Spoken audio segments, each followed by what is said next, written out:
Hi friend, welcome to Game of Winning. सबसे पहले बात कर लेते हैं रेसलमेनिया 42 नाइट 1 और नाइट 2 की टिकट सेल के बारे में। आपको बता दूं रेसलमेनिया की बोथ नाइट्स के लिए सीटिंग कैपेसिटी है 45,767 यानी कि 45,767। The updated WrestleMania 42 ticket sales पर रेसलटिक्स नाइट 1 42,715 यानी कि 42,715, नाइट 2 43,394 यानी कि 43,394। Night 1 saw a boost of over 2,000 tickets following the Pat McAfee discount, while Night 2 has added 600 plus tickets in the past 3 days. रेसलटिक्स की report के according WrestleMania 42 की जो ticket cell है उसके अपडेटेड जो स्टेट्स हैं वो ये हैं कि नाइट 1 में 42,715 टिकट सोल्ड हो चुकी हैं, नाइट 2 में 43,394 टिकट सेल हो चुकी हैं। पैट मैकेफी ने जो डिस्काउंट अनाउंस किया उसके बाद नाइट 2 में 2,000 से ज़्यादा टिकट सेल हुई हैं। वहीं नाइट 2 में पिछले 3 दिन की बात करें तो 600 से ज़्यादा टिकट ही सेल हुई हैं।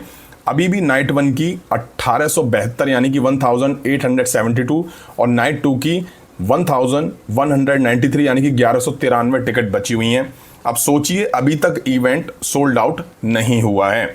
वहीं अगर कुछ लोग ये मान रहे हो कि पैट मैकेफी की वजह से टिकट सेल हुई हैं तो मेरा कहना ये है कि भाई Roman Reigns, Cardi roads, CM Punk, Randy Orton, Brock Lesnar जैसे बड़े बड़े सुपरस्टार रेसलमेनिया में लड़ने वाले हैं, भिड़ने वाले हैं, उनकी वजह से जब इवेंट सोल्ड आउट नहीं हुआ है तो पैट मैकेफी कौन सी बड़ी खेत की मूली है यार। ये तो डिस्काउंट WWE ने पहले भी अनाउंस करा था, उससे थोड़ा बहुत फ़र्क पड़ा था। अब ये 25% डिस्काउंट अनाउंस करा है तो उससे भी थोड़ा बहुत ही फ़र्क पड़ा है। मुझे लगता भी नहीं है कि ये पूरा इवेंट अब सोल्ड आउट होगा। हाँ, WWE आपको बताएगी कि भाई इवेंट सोल्ड आउट है, इवेंट सोल्ड आउट है। नेक्स्ट बात कर लेते हैं रिसेंट में हुए स्मैकडाउन के एपिसोड की व्यूअरशिप के बारे में, जहां हमें PAT McAfee, Randy Orton, Cardi roads पर अटैक करते हुए दिखाई दिए थे। वहीं रेहा रिप्ले और जेड कारगिल के बीच कन्फ्रंटेशन दिखाई दिया था जब जेड कारगिल ने रेहा रिप्ले की पार्टनर इयो स्काई को मैच में हरा दिया था। अब इस एपिसोड की व्यूअरशिप 1.4 मिलियन रही है। इस एपिसोड में ड्रू मैकइंटायर और जैकब फातू के बीच तगड़ा ब्रॉल देखने को मिला था जिसे देखकर वाकई मजा आ गया था। व्यूअरशिप पहले से तो ठीक ही है, last to last week 1.5 million रही थी, हालांकि उससे कंपेयर करें तो 1.4 मिलियन कम ही है। वहीं जिस तरह के स्मैकडाउन के एपिसोड दिख रहे हैं ना उसके अकॉर्डिंग तो 1.4 मिलियन भी बहुत सही व्यूअरशिप है, वरना जैसा एपिसोड दिख रहा है ना उसके बाद तो 1 मिलियन भी WWE कैसे पहुंचेगी वो समझ में नहीं आ रहा है। मुझे लगता है रेसलमेनिया वीक चल रहा है इसलिए WWE इतनी व्यूअरशिप ले पा रही है। नेक्स्ट बात कर लेते हैं इयो स्काई वर्सेस आस्का के बारे में, जिसको लेके अभी तक कुछ भी ऑफिशियल कंफर्म नहीं हुआ है, रॉ के एपिसोड में भी नहीं हुआ। अब अपडेट ऐसी है कि Io Sky versus Asuka has reportedly been scrap from WrestleMania 42 and is now expected to take place at a later date, likely a WWE backlash. Update के according Io Sky versus Asuka के जो बीच match होना था WrestleMania 42 से उसे हटा दिया गया है और अब इसके बाद में होने के चांसेस हैं लाइक WWE बैकलैश में, जो कि रेसलमेनिया के बाद होगा। इट मीन्स इयो स्काई रेसलमेनिया को मिस करने वाली हैं। मेरा मतलब मैच नहीं लड़ेंगी, WWE हो सकता है रेसलमेनिया में शो करने के लिए रेहा रिप्ले के मैच के दौरान उनकी साइड पे इयो स्काई को दिखा सकते हैं। वहीं ये सब निक्की बेला के मेडिकली क्लियर ना होने की वजह से हुआ है। मैं आप लोगों को पहले ही बता चुका हूं कि अगर निक्की बेला क्लियर नहीं होती हैं अपने टैग टीम मैच के लिए तो बेला ट्विंस को हटा के कायरी सेन और आस्का को टैग टीम मैच में डाला जाएगा। इसी वजह से ऐसा हमें होता हुआ दिखाई दे रहा है। मैं आपको बता दूं Io Sky last year as a champion WrestleMania में एंटर हुई थी और आप देखिए कि ये रेसलमेनिया वो मिस करने वाली हैं। सेम स्टेटस टिफनी स्ट्रैटन का है, लास्ट ईयर वो रेसलमेनिया में चैंपियन थी बट अब वो रेसलमेनिया 42 को मिस करने वाली हैं, तो आप अंदाजा लगा सकते हैं किस तरह की बुकिंग WWE ने करी है।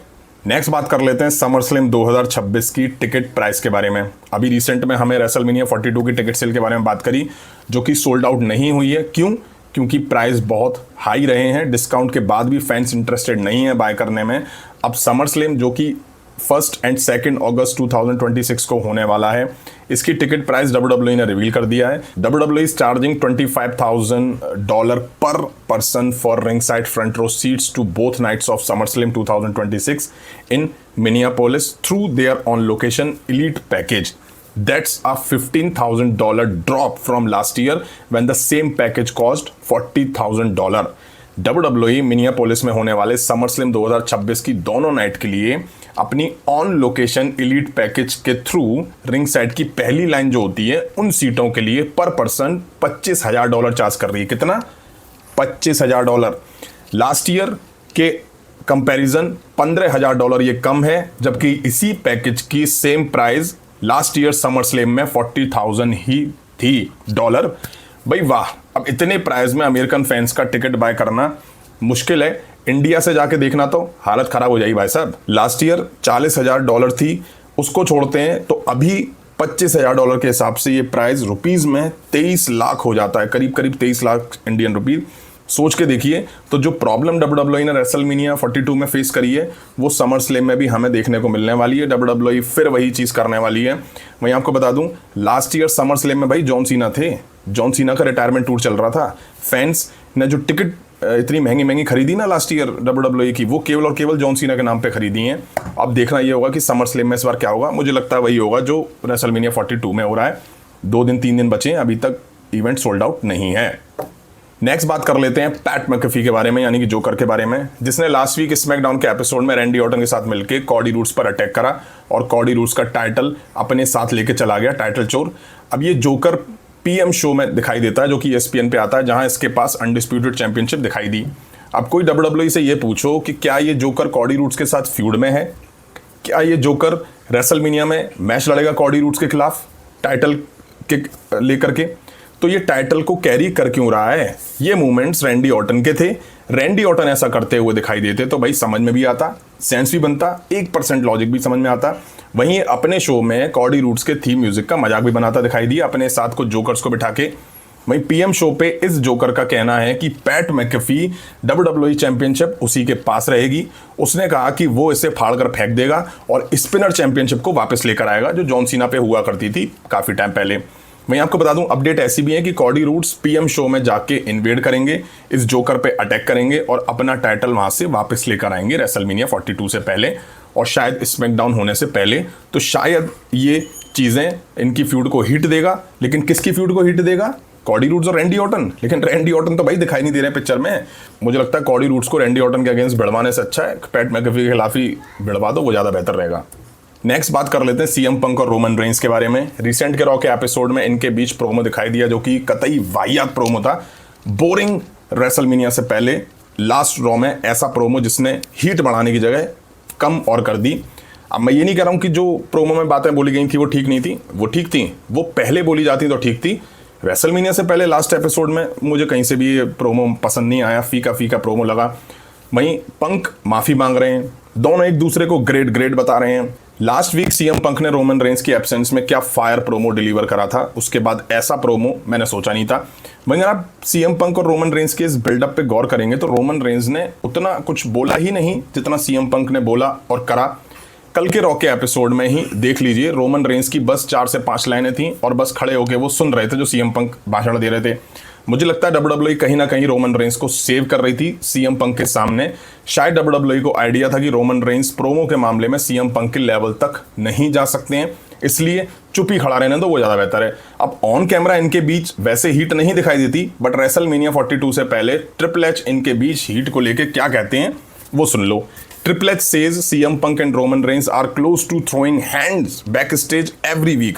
We just have to get it in the ring and make sure this doesn't blow up. Triple H का कहना है कि CM Punk और Roman Reigns हर हफ्ते बैकस्टेज आपस में भिड़ने के लिए बहुत नज़दीक आ जाते हैं।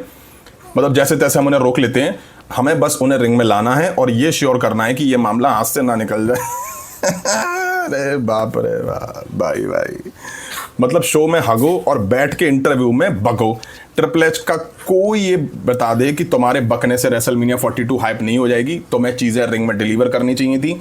रेसलमेनिया से पहले आखिरी रॉ में तुम्हें इनके बीच कुछ ऐसा दिखाना चाहिए था जिससे आग लग जाती, बुरी तरह से फैंस फायर्ड अप हो जाते रेसलमेनिया 42 के लिए। लेकिन नहीं, तुमने लेवल नीचे गिरा दिया। ऐसा लग रहा था जैसे कि ये फ्यूड की शुरुआत हो रही है। भाई फ्यूड का एंड है ये, लास्ट रॉ है। रेसलमेनिया से पहले तो कुछ अच्छा दिखाते ना, तुम्हारे बकने से नहीं हिट हो जाएगी।